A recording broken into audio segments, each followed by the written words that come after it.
6 महीने हो गए इंतजार करते करते। आज सीधे सीधे बता भी दो, कब कर रहे हो हमसे शादी? अरे हम प्रॉमिस करते हैं, जैसे ही हमारा तलाक हो जाएगा ना, बस हम पूरी तरह तुम्हारे हैं। ये बात तो हम कब से सुनते आ रहे हैं। अरे तो अगर तलाक नहीं भी हुआ तो तुम्हें पूरी तरह खुश रखने की जिम्मेदारी हमारी, ठीक है? नहीं भी हुआ मतलब? तुम हमारे साथ सिर्फ मजे करना चाहते हो? तो जिंदगी में मजे के अलावा रखा ही क्या है? छोड़ो मुझे। बस एक दूसरे को खुशी देते रहो। देखो हम बताते कैसे, ऐसे। आज के बाद अपनी शक्ल मत दिखाना हमें। स्वीटी, मजे करेंगे, करो मजे, बदतमीज। स्वीटी,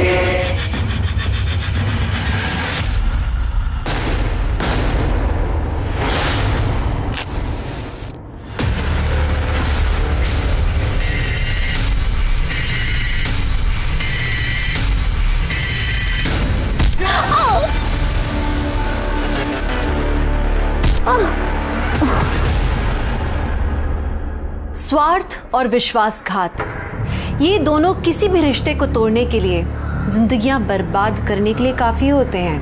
किसी का चेहरा देखकर उसकी नीयत का पता नहीं लगाया जा सकता। कभी कभी एक बड़ा सीधा साधा सा दिखने वाला इंसान भी भयानक वारदातों को अंजाम दे सकता है, ऐसी वारदातें जिनकी हम कल्पना भी नहीं कर सकते। आज की कहानी ऐसे ही दगाबाजों और उनकी चपेट में आई मासूम जिंदगियों की है।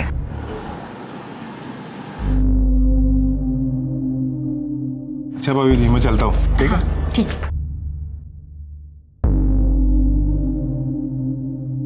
उड़ा लिए गुलछर्रे अपने बॉयफ्रेंड के साथ।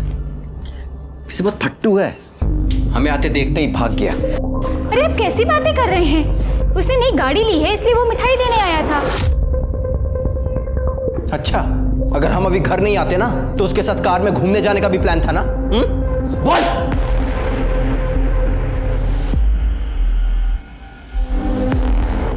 पिंकी बेटा तुम अंदर जाओ। कम से कम पिंकी के सामने तो ऐसी बातें मत बोलिए। तो तलाक क्यों नहीं दे देती हमें? उसके बाद जितने मर्दों के साथ गुलछर्रे उड़ाने हैं ना, उड़ाते रहना। गुलछर्रे हम नहीं, आप उड़ाते हैं बाहर। हम कुछ बोलते नहीं है, इसका मतलब ये नहीं कि हमें कुछ पता नहीं है। और रही बात तलाक की, भूल जाइए उसे आप। कीचड़ उछालती हो हम पे, हाँ? और तलाक को कैसे भूल जाए? तलाक के पेपर पे तो हम तुमसे साइन लेकर रहेंगे। आपका मन हमसे भरा है और आपको तलाक देकर हम अपनी पिंकी की जिंदगी खराब नहीं कर सकते। और अगर आपको तलाक चाहिए तो ये घर और गांव की प्रॉपर्टी मेरे और पिंकी के नाम आप कर दीजिए।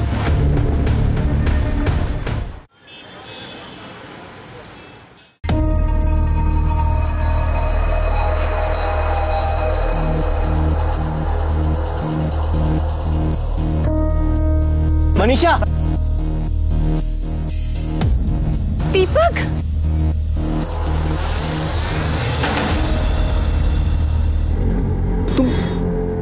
तुम यहाँ कैसे? पूरे 11 साल बाद मिल रही हो तुम्हारी शादी के बाद। हाँ? अरे मैं तुम्हारे पुराने पति पे गई थी, फिर पता चला कि तुम वहां पे रहते ही नहीं हो। वो तो 4 साल पहले ही छोड़ दिया, लेकिन तुम यहाँ कब आई? पिछले साल मेरे पति के एक एक्सीडेंट में डेथ हो गई, फिर माँ बाप के पास आ गई। अब वो भी नहीं रहे तो भाई रवि अब मेरा सहारा है। बच्चे तो कभी हुए ही नहीं। मैं तुम्हारा जैसा प्यार अपने पति को कर ही नहीं पाई दीपक, और ना वो मुझे। खैर छोड़ो, तुम बताओ तुम्हारी बीवी और बच्चे कैसे हैं? मेरी बीवी, उसका होना ना होना सब बराबर ही है। जगह जगह मुंह मारती फिरती है। अब लगता है माँ बाप के आगे जिद कर ली होती तो मैं तुम्हारी बीवी होती दीपक। पर अब तो तुम्हारे माँ बाप भी नहीं है बीच में आने के लिए। हम लोग वापस से एक हो सकते हैं मनीषा।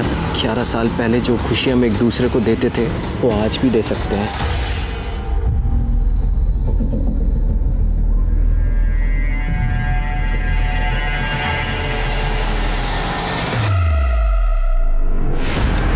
सुनिए जी।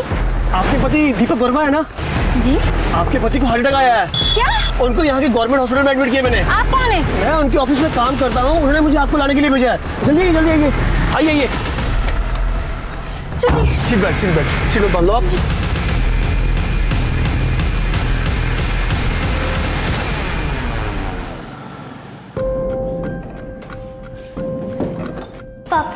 हाँ माँ कहाँ है? वो कब आएंगी? कब गई थी? दोपहर में। वो फोन घर पे भूल के गई है। आने तो उसको बताता हूँ अभी। आ गई। तुम यहाँ क्या कर रही हो मनीषा?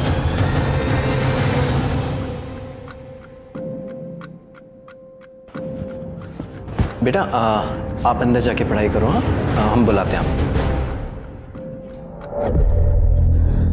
तुम यहाँ क्या कर रही हो? कोई देख लेगा तो?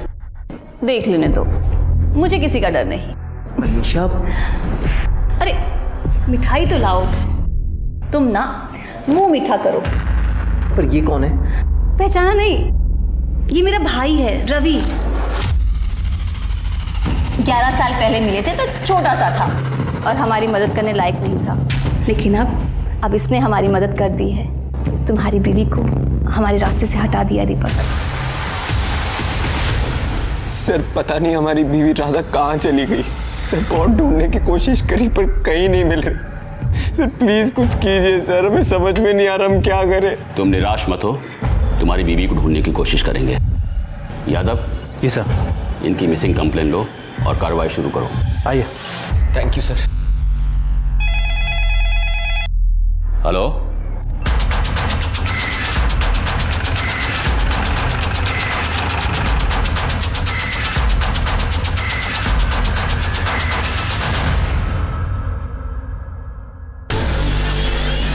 आसपास देखो कुछ मिलता है?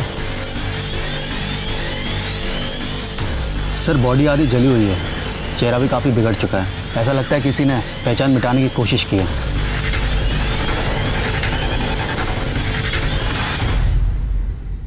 सर ये सैंडल मिला है। कुछ मिला? सर अभी तक कुछ ऐसा नहीं मिला जिससे बॉडी की शिनाख्त हो सके। कितनी मिसिंग कंप्लेन है? सर तकरीबन 20 से 22 होंगे।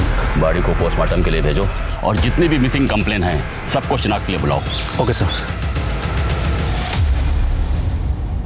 मनीषा अपना खोया हुआ प्यार हर हालत में पाना चाहती थी, इसलिए उसने एक हत्या की साजिश रची। वहीं दीपक जब उसे अपनी पत्नी की हत्या के बारे में पता लगा तो पुलिस के पास जाने के बजाय उसने मनीषा का साथ दिया। दीपक और मनीषा ने स्वार्थ में सारी हदें पार कर दी थी, लेकिन इसमें राधा का क्या दोष था? और पिंकी, वो छोटी सी बच्ची, इतनी छोटी सी उम्र में उसके सर से उसकी माँ का साया छिन गया। लेकिन ये कहानी यहीं खत्म नहीं होती। इस कहानी में एक नया मोड़ आना अभी बाकी था।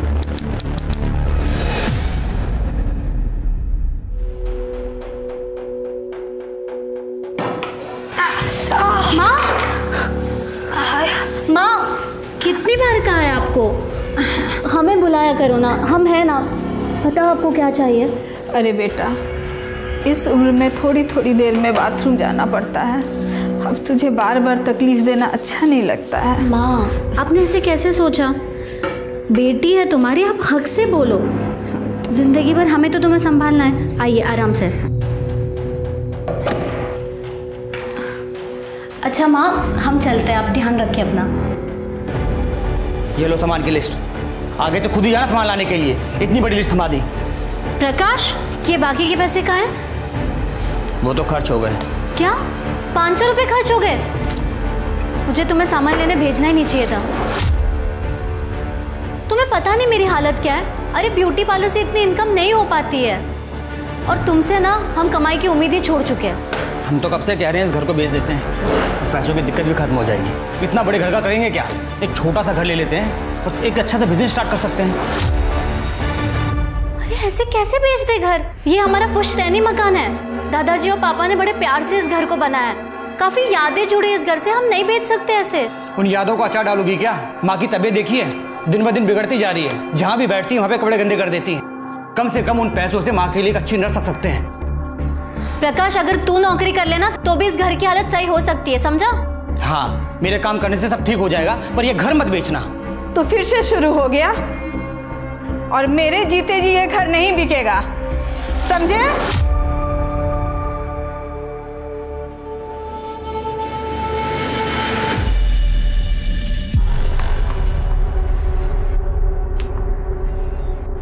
अरे राजू, प्रीति दीदी, हाय। पढ़ाई कैसी चल रही तुम्हारी? अच्छी चल रही है दीदी।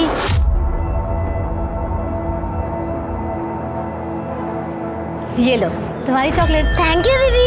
ए, क्या कर रहा है उधर? स्कूल नहीं जाना? चल अंदर जा और जाके तैयार कर। है क्या हाथ? क्या ये? चॉकलेट। कितनी बार कहा है अजनबी लोगों से कुछ मत लिया कर। समझ में नहीं आती बात एक बार नहीं? चल ना।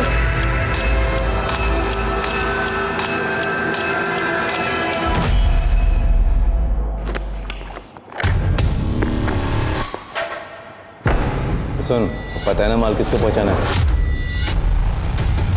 पता है चाचा, लेकिन कल तो ऐसा लग रहा था कि पुलिस वाले अंकल हमें पकड़ लेंगे। चुप कर। छोटे बच्चे पर कोई शक नहीं करता। काम करेगा तो खाना मिलेगा, नहीं तो बहुत मार खाएगा। समझ में आ रही बात? ठीक है। चल फटाफट दे क्या। शाबाश।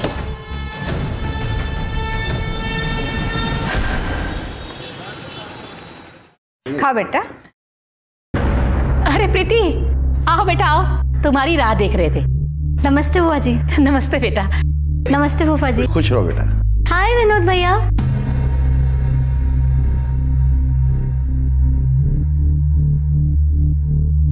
मैं ना कहती थी कितनी अच्छी जोड़ी लग रही है दोनों की। जोड़ी? ये सब क्या चल रहा है माँ? हमें कुछ समझ नहीं आया। अरे प्रीति बैठ बैठ। वो क्या है ना प्रीति, विनोद हमें बहुत पहले से कह रहा है कि हमको प्रीति से ही शादी करनी है। हमें तो कोई ऐतराज नहीं है। लेकिन माँ हमें ऐतराज है। विनोद हमारा कजिन भाई है, बचपन से उसे भैया कहते आ रहे। अब ये अचानक से पति कैसे मान लूं मैं? सब जानते हैं कि विनोद हमारे जेठ का लड़का है। उनके स्वर्गवास होने के बाद हमने विनोद को गोद ले लिया था। अरे तुम्हारा भैया कहाँ से हुआ? अब कितना अच्छा रिश्ता है ना, घर की बात घर में रहेगी। ये सब हमसे नहीं हो पाएगा। प्रीति बेटा, अचानक ये सब बात सुन के परेशान हो गई होगी। थोड़ा वक्त दो उसको सोचने के लिए। तू बैठ बेटा। प्रकाश उठ, ले समोसा खा। बैठ बैठ बैठ। घनश्याम क्या से लाया हूँ, बहुत पसंद है ना तुझे, खा। प्रीति तुम शादी के लिए इनकार क्यों कर रही हो? तुमको पता है ना हम तुमको बचपन से पसंद करते हैं। बचपन में खेल में हर बार तुम हमारी पत्नी बनती थी। तब की बात और थी, खेल था वो। हमने तुम्हें कभी उस नजर से देखा ही नहीं है। देखो प्रीति, मेरा दिल मत तोड़। तुम्हें चाहिए तो और समय ले लो।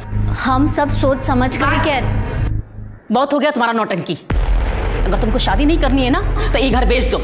ये घर हमारे भैया और पापा का है, इसमें हमारा भी हिस्सा निकलता है। सुन रही है ना आप? हमको हमारा हिस्सा चाहिए। ये सब कह के काहे को बात बढ़ा रही हो? देखो कितने परेशान हो गए तुम। दिमाग थोड़ा शांत रखा करो, सब ठीक हो जाएगा। अब प्रीति को भी थोड़ा वक्त दो सोचने के लिए। जल्दी क्या है? अब खाओ बेटा, तुम समोसा खाओ। लो लो, अरे खाओ बेटा।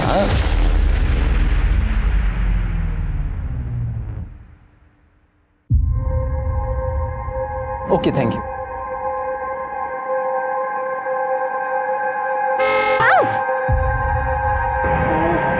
Sorry I am sorry. आपको चोट तो नहीं लगी ना? नहीं मैं ठीक हूँ, कोई बात नहीं। यू श्योर ना? हाँ मैं ठीक हूँ। अच्छा सुनिए, मेरा एक बिजनेस है। I mean MK adult diaper की जो एजेंसी है ना, वो मेरे पास ही है। उसी की मैं डिलीवरी करने आया था यहाँ पे। अगर आपकी पहचान में कोई एडल्ट हो जिनको इस तरह की कोई ज़रूरत हो तो प्लीज़ बताइएगा। वो हमारी माँ बीमार रहती है, तो क्या आपका प्रोडक्ट उनको काम आएगा? बिल्कुल आएगा। और सबसे अच्छी बात तो ये बहुत ही रीजनेबल है और कंफर्टेबल भी। ये बुजुर्गों को ध्यान में रखकर ही इसे बनाया गया है। वेट ये लीजिए। ठीक है, कितने पैसे हुए? अरे नहीं, ये तो सैंपल है। आप इसे लेकर जाइए, अपनी मम्मी को बोलिए इसे इस्तेमाल करें। अगर वो कंफर्टेबल होंगी तो नेक्स्ट ऑर्डर आप जब देंगी ना तब मैं पेमेंट ले लूँगा। ओके ठीक है, थैंक यू। आपका पता? जी वो कस्टमर फॉर्म भरवाना पड़ता है ना, ये देखिए। अच्छा लिखिए। Thank you.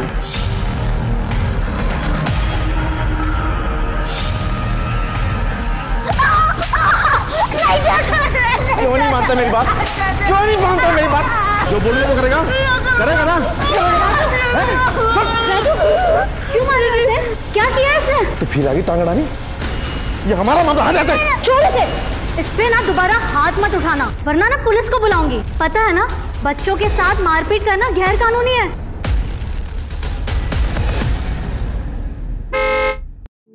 प्रीति जी। ओह हाय।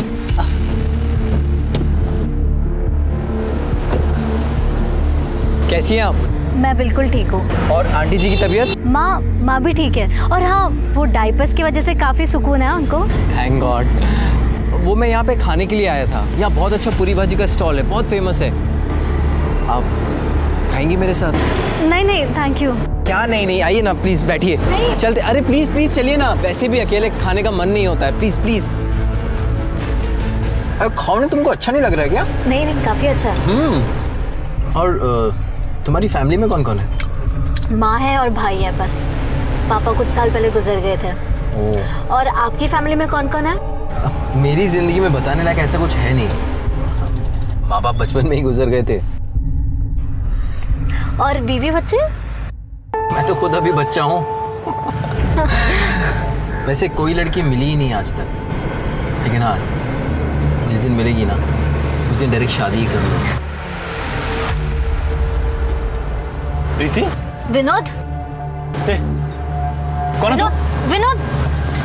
विनोद? अरे निकल रहा हूँ ना, 1 मिनट। विनोद? क्या हुआ? क्या कौन है तू? क्या करता है इसके साथ? हमारी होने वाली बीवी है, समझ गए? विनोद जी क्या बदतमीजी है। ये सेल्समैन है। हमने माँ के लिए डायपर भी इनसे लिए थे। हम जानते हैं इन्हें। मिल गए थे तो पूरी भाजी खाने आए थे बस। पूरी भाजी? प्रकाश लेके जा इसको। चल हम करवाते हैं तेरी आशिकी। चल बैठ। क्या देख रहे हो बे? प्रीति के आसपास भी नजर आए ना, जिंदा गाड़ देंगे तुमको। ये जो डायपर लेके घूमते रहते हो ना, वो तुम्ही को पहनना पड़ेगा, समझ गए? चल निकल।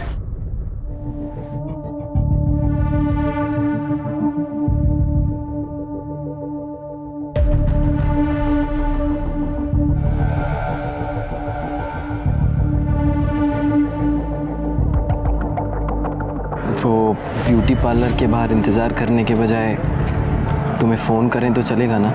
हाँ चलेगा, लेकिन मैं तुम्हें दूसरा नंबर देती हूँ। वो क्या ना, विनोद मेरा फ़ोन चेक करता है। ठीक है, और हमारा पुराना नंबर भी ना बंद हो गया है, तो हम तुम्हें नए नंबर से फ़ोन करेंगे। ठीक है? ठीक है।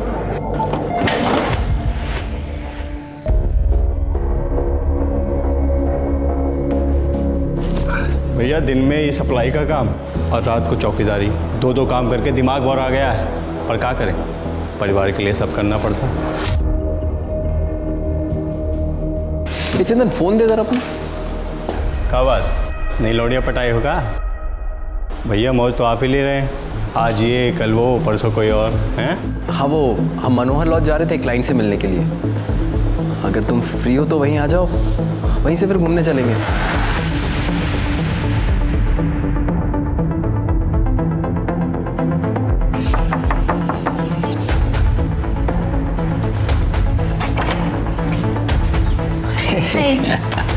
Come. दीपक तुम्हारा क्लाइंट कहाँ है?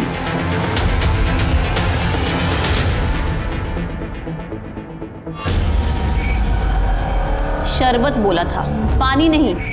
एक काम तुझसे ठीक से नहीं होता है। आंटी वो शरबत खत्म हो गया था। चलो पैर दबाओ अब। आंटी मैं बहुत थक गई हूँ, अब मुझे भी स्कूल का होमवर्क भी करना है। कामचोर कहीं की। स्कूल का होमवर्क भी करना है। पढ़ लिख कर लाट साहब बनेगी क्या? चुपचाप पैर दबा, वरना तेरा ना स्कूल जाना बंद कर दूंगी। दबा जल्दी।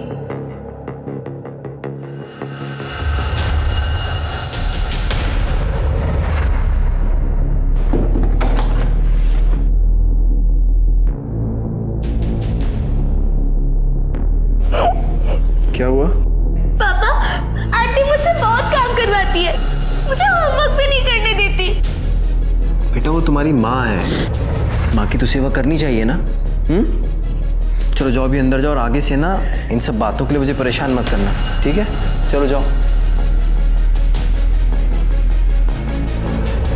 आज भी खाना बाहर से खाकर आए हो दीपक? अरे आज भी ज्यादा काम था इसलिए बाहर ही खा लिया। दीपक, जब से मैं प्रेग्नेंट हुई हूँ तुम मुझे अच्छी तरह देखते भी नहीं हो। तुम्हारा कहीं बाहर चक्कर तो नहीं चल रहा है ना? कितना शक करती हो तुम? हम अभी भी सिर्फ तुमसे प्यार करते हैं, और अगर सबूत चाहिए तो चलो अंदर। अरे इस हालत में नहीं दीपक, डॉक्टर ने मना किया है। तुम्हारे ना यही नखरे पसंद नहीं है मुझे। दीपक!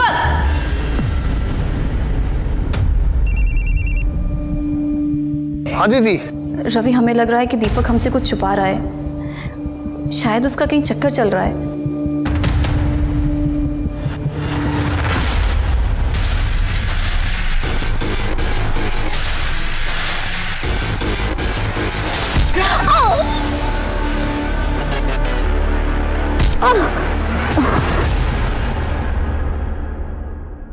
सर, हमारी बहन प्रीति कल शाम से घर नहीं आई है। उसके ब्यूटी पार्लर से पता चला है कि वो कल 6 बजे वहाँ से निकल चुकी थी।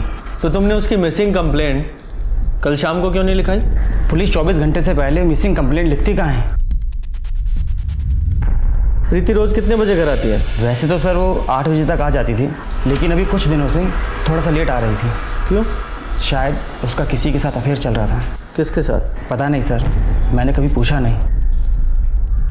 शर्मा, प्रीति की डिटेल्स इनसे ले लो। सर। तुम्हें किसी पे शक है? प्रीति का किसी से कोई झगड़ा या अनबन थी? विनोद कहने के लिए हमारा कज़न है, वो प्रीति से शादी करना चाहता है, पर प्रीति उसे शादी नहीं करना चाहती है। विनोद, हम तो प्रीति से 2 दिन पहले मिले थे, हमको क्या पता वो कहाँ है। हमने सुना है तो प्रीति को बहुत परेशान करता है, बहुत चिल्लाता है उस पर। सर, प्रीति को तो हम अपने घर की बहू बनाना चाहते हैं, हमें भी उसकी फिक्र है, और आप हमें से सवाल पूछ रहे हैं। अब प्रीति की माँ अनुराधा का फोन भी आया था, वो बहुत परेशान है। आप प्रीति को ढूंढिए, बड़ी मेहरबानी होगी आपकी। सर, प्रीति की मोबाइल रिकॉर्ड्स, उसके मोबाइल की लास्ट लोकेशन संगटा जंगल के आसपास की है, जिसके बाद उसका फ़ोन स्विच ऑफ हो गया। सर, कॉल रिकॉर्ड्स में भी कुछ सस्पिशियस नहीं मिला है, ना कोई लेट नाइट कॉल्स, ना कोई ऐसे कॉल जिस पे बहुत देर तक बातें हुई। सभी कॉल्स या तो काम से रिलेटेड थी या तो फैमिली के साथ। सर, संगटा जंगल में एक लाश मिली है।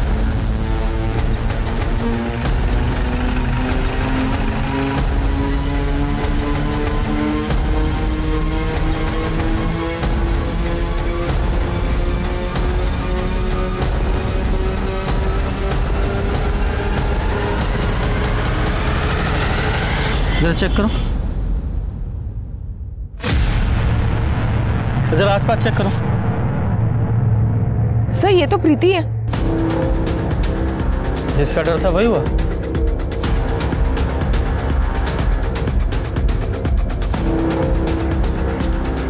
सर, इसका सिर फटा हुआ है, शायद किसी भारी चीज से वार किया गया है। सर, ये सैंडल देखिए, मतलब वो सैंडल भी प्रीति की थी, और वो यहाँ से कुछ दूरी पे मिली। सर, वहाँ से यहाँ तक घसीटे जाने का, खींचने का कोई भी निशान नहीं है, मतलब बहुत ज़्यादा चांसेस है प्रीति यहाँ भागकर पहुँची। हाँ, तो ये प्रीति यहाँ जंगल में क्यों भाग रही थी? कहीं ऐसा तो नहीं कि प्रीति का किसी ने किडनैप कर लिया हो, और बाद में जब उसका किडनैपर यहाँ उसे मारने के लिए ला रहा हो तो ये बचकर भाग निकली? किडनैपर ने उसका पीछा किया और इस स्पॉट पे आके उसे दबोच लिया और मार डाला। सर, ये मोबाइल और ये पर्स मिला है। मोबाइल को एविडेंस बैग में डालो और साइबर सेल में भेजो। सर। नहीं सर, कुछ नहीं है। गुप्ता, बॉडी को पोस्टमार्टम के लिए भेजो। सर।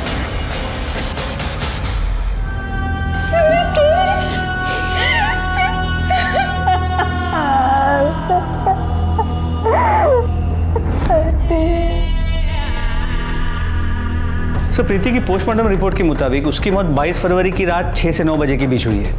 मौत की वजह सर पे भारी चीज, मतलब हथौड़े जैसी किसी चीज से कई बार वार किया गया है। शर्मा, प्रीति की 22 फरवरी की सारी टावर लोकेशन निकालो, और सीसीटीवी फुटेज का क्या हुआ? सर, जंगल के आसपास तो कोई सीसीटीवी कैमरा नहीं मिला। प्रीति के घर के आसपास कुछ कैमरास मिले हैं, एक टीम उसकी फुटेजेस को खंगाल रही है। सर, हमने प्रीति की ब्यूटी पार्लर क्रॉस चेक किया, लेकिन प्रीति अपने पार्लर से करीब 6 बजे के आसपास निकल गई थी। फिर वो संगठा के जंगल में कैसे पहुंची? शर्मा, उस एरिया के जितने भी हिस्ट्री शीटर हैं सबको उठाओ प्रीति के भाई ने बताया था प्रीति का किसी के साथ अफेयर था। सर उसने कहा तो था, लेकिन कॉल रिकॉर्ड्स में ऐसी कोई बात सामने नहीं है।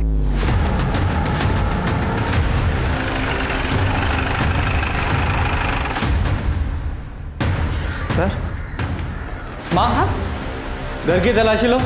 सर क्या ढूंढ रहे हैं साहब? किस चीज की तलाशी? सर क्या ढूंढ रहे हैं आप? तलाशी के बाद बताते हैं।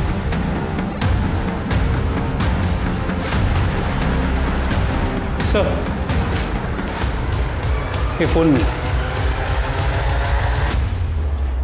ये फोन किसका है? ये तो प्रीति का ही फोन है, पर सर वो इसे इस्तेमाल नहीं करती थी।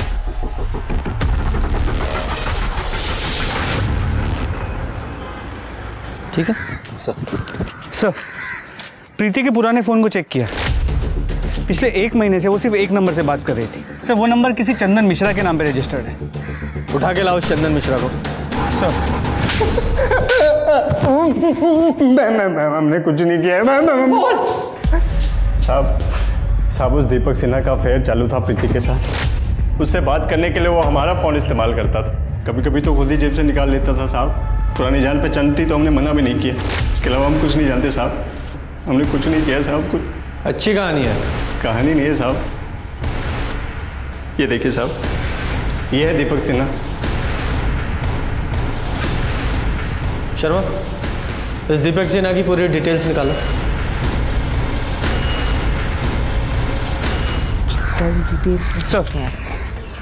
सर दीपक सिन्हा के बारे में कुछ इंपॉर्टेंट बातें पता चली है। दीपक सिन्हा की 2 शादियां हुई। उसकी पहली बीवी राधा 8 महीने पहले 14 जून को अचानक से गायब हो गई। दीपक सिन्हा ने शिवनगर पुलिस स्टेशन में उसकी मिसिंग कंप्लेंट भी दर्ज की। लेकिन सर ताज्जुब की बात यह है कि राधा के गायब होने के 1 महीने के अंदर दीपक ने दूसरी शादी कर ली, मनीषा के साथ। इंटरेस्टिंग। सर अभी दीपक मनीषा और अपनी पहली बीवी से हुई बेटी पिंकी, उनके साथ शिवनगर में ही रहता है। शर्मा, शिवनगर पुलिस स्टेशन में जाके पता करो कि राधा मिसिंग केस का क्या हुआ। सर जिस दिन दीपक ने राधा की मिसिंग कंप्लेन लिखाई थी, उस दिन कमला नगर में एक जली हुई लाश मिली थी। चेहरा पूरी तरह जला हुआ था। पोस्टमार्टम रिपोर्ट से पता चला 25 से 30 साल की औरत थी। गला घोंटकर उसको मारा गया। मैंने कुछ लोगों को बुलाया था बॉडी की शिनाख्त के लिए। हमें बॉडी के पास चप्पल मिली है, आप देखिए। क्या आप जानते हैं इसे? बॉडी के पास हमें चप्पल मिली है, क्या आप लोग इसे पहचानते हैं? ये तो शुभांगी की चप्पल है। शुभांगी, हमारी बेटी की लाश। नहीं सर, ये हमारी बीवी नहीं है सर। ये इन्हीं की बेटी होगी सर। पता नहीं हमारी राधा के साल में होगी। राधा मिसिंग केस तो अभी भी ओपन है, लेकिन राधा का अभी तक कुछ पता नहीं चला।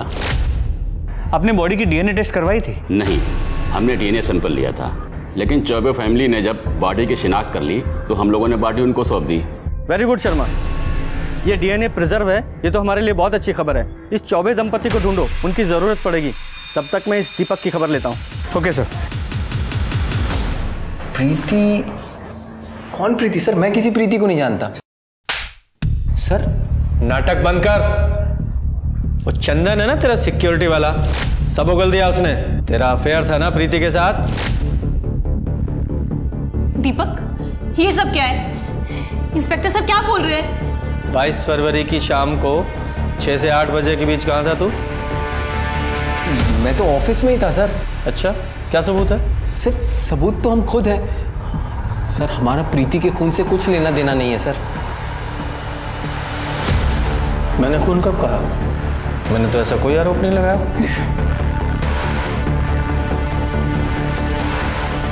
तो तुम्हारी बेटी? जी सर। जब तक प्रीति के कातिल नहीं पकड़े जाते शहर छोड़ के मत जाना।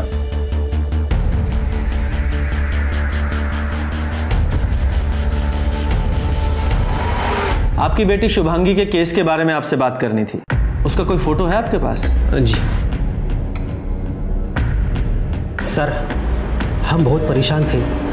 हमने उस चप्पल को देखकर उस जली हुई लाश को अपनी बेटी मान लिया था। लेकिन सर, हमें लगता है कि हमारी बेटी आज भी जिंदा है। ऐसा क्यों लगता है आपको? पिछली दिवाली को एक फ़ोन आया था और उस फ़ोन पे एक लड़की के रोने की आवाज़ आ रही थी। और सर वो लड़की मुझे पापा बोल रही थी। लेकिन सर अचानक से ही कॉल कट गया। हमने उस नंबर पर कई बार कॉल किया पर किसी ने फ़ोन नहीं उठाया। हमें लगा ये हमारा वहम है। उस वक्त भी हमें शक था कि शुभांगी किसी लड़के के साथ भाग गई है। पूजा जरा चेक करो इन लोगों का शक सही है या नहीं। सर। शर्मा इन दोनों के डीएनए सैंपल ले लो और जरा मैच करा के देखो। सर।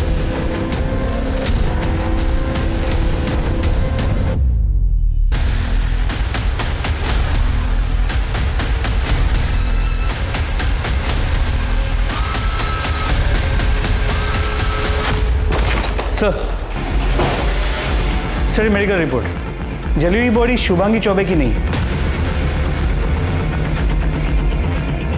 तो वो डीएनए दीपक सिन्हा की बेटी पिंकी से मैच करा के देखो। सर दिवाली के दिन चौबे फैमिली को जो कॉल आया था वो नागपुर के रमेश नगर के पीसीओ से किया गया था। ये नागपुर पुलिस को कांटेक्ट करो और देखो ये शुभांगी जिंदा है या नहीं। सर।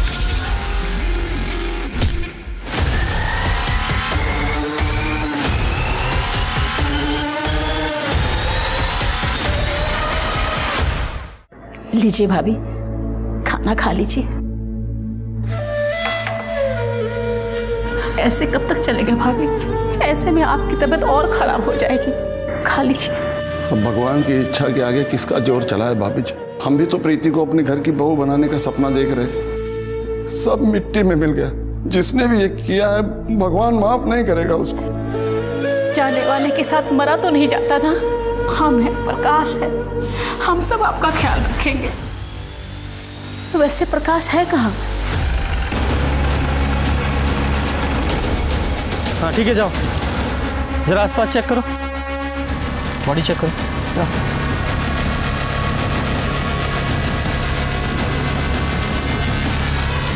सर ये तो प्रकाश है, प्रीति का भाई। एक ही परिवार के दो लोगों का खून होना ये कोई इत्तेफाक नहीं हो सकता। जरूर इसके पीछे कोई गहरी साजिश है। सर इसके सिर पे भी वार किया गया है, घाव गहरा नहीं है, लेकिन ये चद्दर पे खून के निशान है। और सर ये गले पे रस्सी के निशान है। ये देखकर लग नहीं रहा है ये क्राइम सीन है, लगता बॉडी को यहाँ लाकर डंप किया गया है। सर ये चद्दर पे से बाल मिला है। इसे लैब में भेजो सर, और चादर को भी लैब में भेजो और बॉडी को पोस्टमार्टम के लिए भेजो।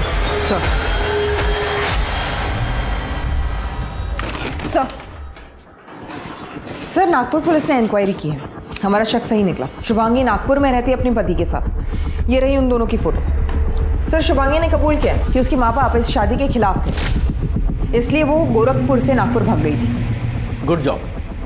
इस शुभांगी को गोरखपुर आने के लिए बोलो। सर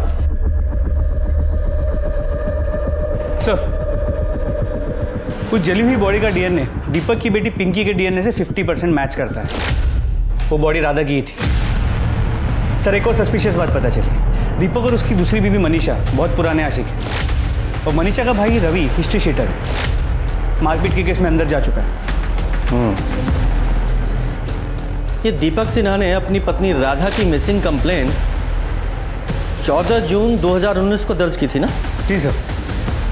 ये मनीषा और उसके भाई रवि की 14 जून 2019 की डिटेल्स निकालो। चल बैठिए। मैम आपको कोई गलतफहमी हुई है। मैं प्रेग्नेंट हूँ और इस हालत में मैं किसी का खून कैसे कर सकती हूँ?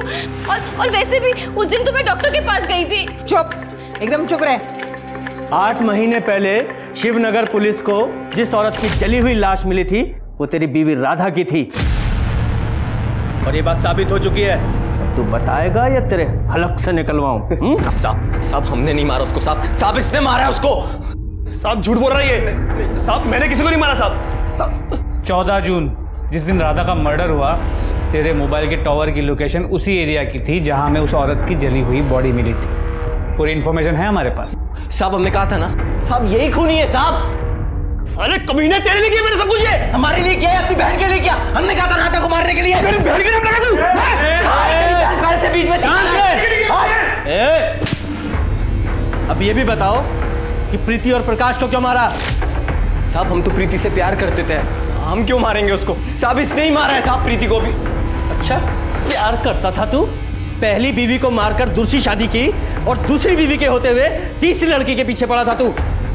अगर तू प्रीति की जिंदगी में नहीं आता तो ये उसे नहीं मारता, जिंदा होती वो आज। साहब मैंने सिर्फ राधा को मारा साहब। आपके पति दीपक वर्मा है ना जी? आपके पति को हार्ट अटैक आया है।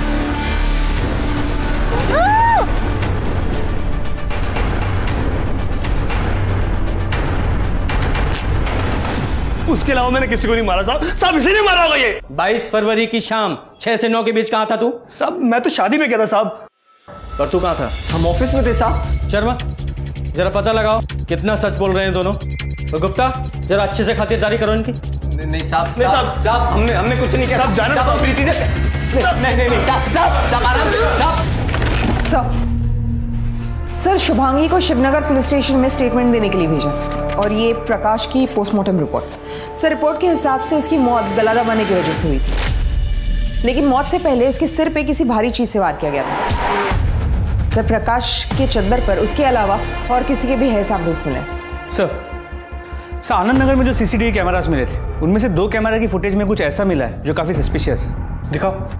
सर ये देखिए, प्रीति इस कैमरा के सामने से करीब 6:35 पे गुजर रही है और इस कैमरा के सामने वो करीब 7 बजे पहुंच रही है। मतलब सर उसे 25 मिनट लगे, लेकिन जब हमने इसके पहले के दिनों की फुटेज को कंपेयर किया तो ये डिस्टेंस कवर करने के लिए वो सिर्फ 10 मिनट ले रही थी।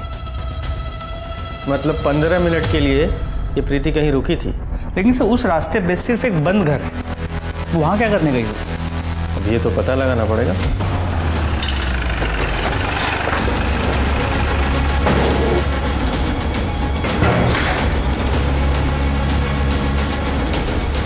जरा चेक करो, वो दरवाजा देखो।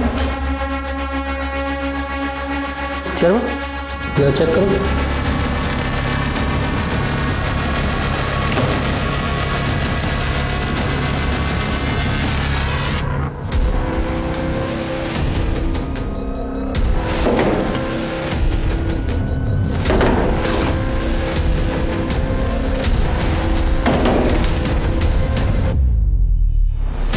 Raju Singh 6th division, room number 105, Shankar road, Anand नगर।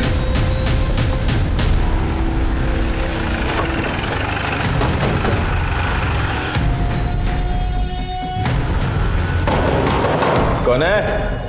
बोलो। दरवाजा तोड़ दोगी।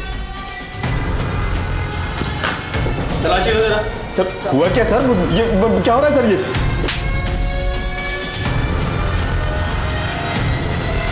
सर मैं इज्जतदार आदमी हूँ, आप ऐसा कर नहीं सकते। इज्जतदार आदमी है तू?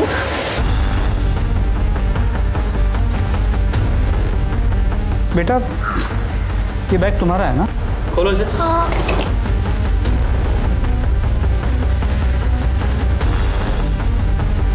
तुम्हारे बैग में ये कट्टा कहाँ से आया? पता ना कहाँ से आया। कट्टे स्मगल करने के लिए बच्चे का इस्तेमाल करता है तू? हाँ? नहीं सर। बोल बोल। सर ये देखिए क्या मिला। इज्जतदार आदमी है तू? ये है तेरी इज्जत? बेटा जरा 22 तारीख को प्रीति दीदी से मिले थे? हाँ।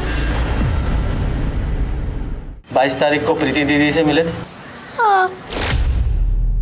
अरे राजू, इस समय स्कूल के कपड़े में और ये स्कूल बैग लेकर कहाँ जा रहा है?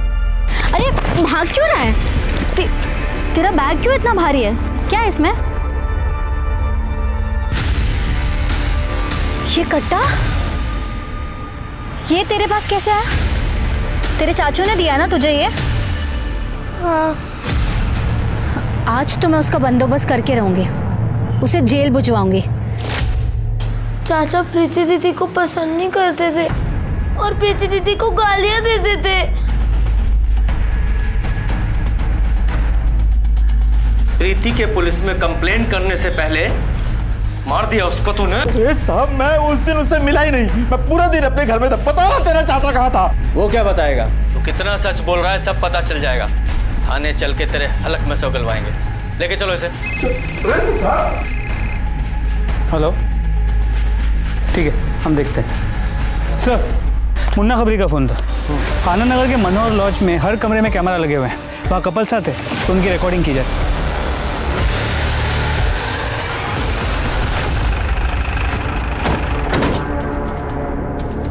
शर्मा, मैनेजर को लेके आओ। पूजा, हर एक रूम में बताओ कि हिडन कैमरे लगे हुए हैं, कोई पैनिक नहीं चाहिए। आप लोग जाओ, तलाशी लो। अरे साहब, हमने क्या किया बता दो साहब। साहब बोल, क्या हुआ साहब? कितना हफ्ता चाहिए? मैं देने को रेडी हूँ साहब। पैसा देगा तू? साहब बहुत पैसा है तेरे पास? बट मैंने किया क्या है साहब? अभी पता चलेगा। गुप्ता, बाकी कमरे चेक करो। सर, ये 2 कैमरास मिले, बाकी कमरे चेक हो रहे हैं। क्या है ये? बोल साहब, बोल वरना मार मार के टमाटर की तरह तुझे लाल कर दूंगा। बताता हूँ साहब, हम तो सिर्फ यहाँ पे काम करते हैं साहब। हमें कहा गया था कि सेक्स वीडियो रिकॉर्ड करके उसकी कॉपी बना के एक आदमी को भेजते रहे। वो आदमी हमें उस सेक्स वीडियो के बदले अच्छे पैसे देता है साहब। कौन है वो आदमी? कौन है वो आदमी? शर्मा, जहाँ इन कैमराज की वीडियो रिकॉर्डिंग होती है वो हार्ड डिस्क रिकवर करो। सर, मनोहर लॉज से जो हार्ड ड्राइव बरामद हुए थे उनमें कई सारे सेक्स वीडियोस मिले। सर, उनमें से एक सेक्स वीडियो में प्रीति भी है। प्रीति? सर, ये देखिए।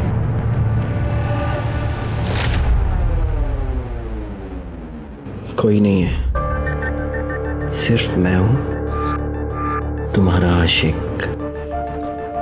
प्लीज दीपक, ये सब मत करो। अरे प्रीति, प्यार करते हैं हम तुमसे, और कुछ नहीं होगा।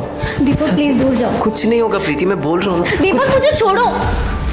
देखो, शादी के बाद ये सब ठीक है, लेकिन उसके पहले कुछ भी नहीं। मुझे घर जाना है। प्रीति हमारी बात सुनो। सॉरी, अब गलती हो गई हमसे। प्यार करते हैं तुमसे इसलिए थोड़ा सा बहक गए थे, पर तुम्हारी मर्जी के बिना हम तुम्हें कभी हाथ भी नहीं लगाएंगे। सच कह रहे हैं। और जल्दी हम तुम्हारे घर आएंगे शादी की बात करने। सच? हाँ, प्रॉमिस।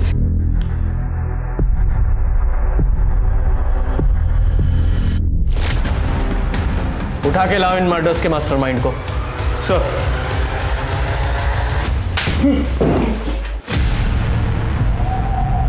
सीधे सीधे सच्चाई बताओगे या और मार खाओगे?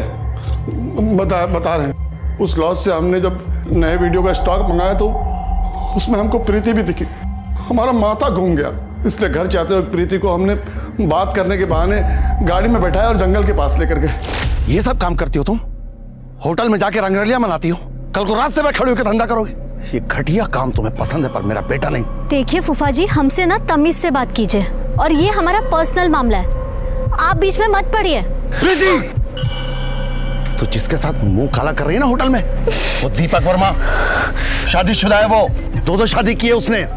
उल्लू बना रहा है तुझे। झूठ बोल रहे हैं आप। और ये वीडियो दिखा के आप क्या बताना चाहते हैं? लॉज में कैमरा लगा हुआ था ना, ये सब आपको कैसे पता चला? आप पहले खुद के कैरेक्टर को देखो कि आप कैसे हो। फूफा जी, आपकी जो ये असलियत है ना, मैं सबको बताऊंगी। देखना, मैं सबको बताऊंगी।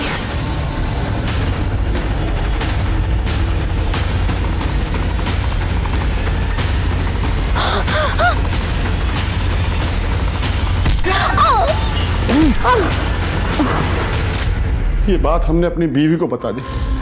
पहले तो ये हम पे बहुत गुस्सा हुआ, फिर इसको बदनामी का डर लगा तो। सुनो जी, हमको ना इस शहर छोड़कर चले जाना चाहिए। अरे पुलिस वाला बहुत होशियार होते हैं, अगर उनको पता चल गया कि प्रीति का खून आपने किया है तो जिंदगी भर जेल में सड़ोगे फिर। कितनी बार तुमसे कहा है कि ये बातें मुंह से मत निकाला करो। हमने मारा प्रीति को। देखो देखो देखो प्रकाश, पुलिस के पास जाएंगे और सब कुछ सच सच बता देंगे। हमारी बात सुनो ना प्रकाश, हम समझा रहे ना तुमको क्या हुआ था।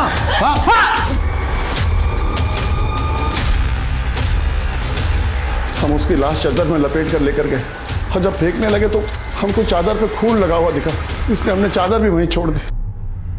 अब वही चादर तुम्हें फांसी के फंदे तक पहुंचाएगी। उस चादर पे तुम्हारे बाल मिले हमें।